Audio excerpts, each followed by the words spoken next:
statue. Talk to us about that. So this marquee that we see behind me is very special to us. We set a new standard when we were working on the Wizarding World of Harry Potter and Diagon Alley, especially with the Fire-Breathing Dragon.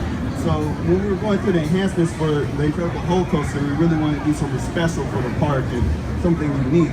We wanted just to get even closer to the actual structure, since we definitely knew we wanted to do something three-dimensional. So this is what we came up with, and guests actually walk under the actual structure, and it's really immersive. Something that's really special about this also is this track piece that's part of the marquee is actually from the original attraction. So this piece above it that you see, the barrel roll, that's actually the section of the track that we took from the original. We rotated that, broke it in half, and we created this marquee from it. So when guests are taking pictures of it, they actually see the actual section that the original track was actually taken from when we made this marquee. So you make your way under the marquee, and then you step inside this completely immersive, redesigned queue. What are some of the highlights of that new redesigned queue? Okay, so the main highlight is this massive gamma core machine that we created.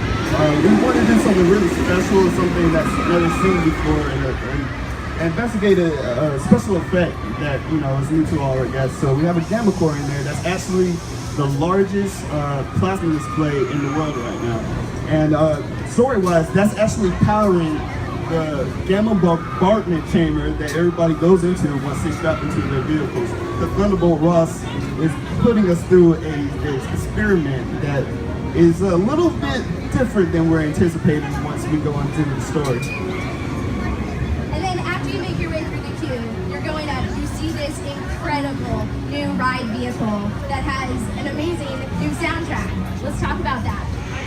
So the ride vehicle is definitely more fierce than before, and we gave it a lot of personality that the original coaster always had. We also have headlights on there, which was actually originally planned for the original coaster, but because of the times that it was created, they weren't able to do that. So we really brought that back to life in the actual ride vehicle. So we worked with Patrick Stump from Fallout Boy, and we worked directly with him to create a new onboard audio score for the attraction, and he was amazing to work with. He was excited from day one, and he's just giving us different examples of what he thought was going to work really well with the coaster. So we gave him simulations, we gave him videos, as much information and took him through the story as possible to make sure that the coaster, the audio actually matched the movements of the coaster. So when you're dropping, the sound's changing with the drops. It's changing with the cobra rolls and the barrel rolls, and everything is custom for this attraction to make the experience better and more enhanced. Great, thank you, Greg. Now we're going to open it up. Does anyone have any questions? Question in the front? Yeah, one of the signature... Oh, sorry. Oh, I'm sorry. Hi. So one of the signature elements of the original Hulk track was that the track was hollow. It wasn't filled with sand to make it roar. Was that maintained? The roaring doesn't seem quite as intense to me in the new version.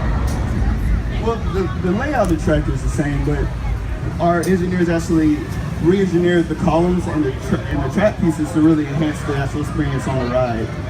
So the ride actually feels more smooth, but still has a thrill to it. That it's a great balance that the guests are thrilled to see when they come up with it. Great, thank you. Next question. One second, we'll get your mic. Thank you.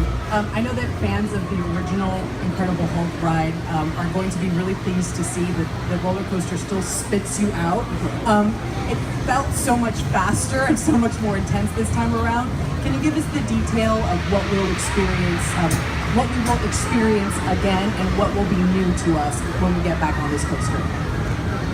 So what you experience when you're actually on the coaster is the onboard audio that's actually enhancing your overall sensation while you're going through the track. So the sensation of speed, the launch tunnel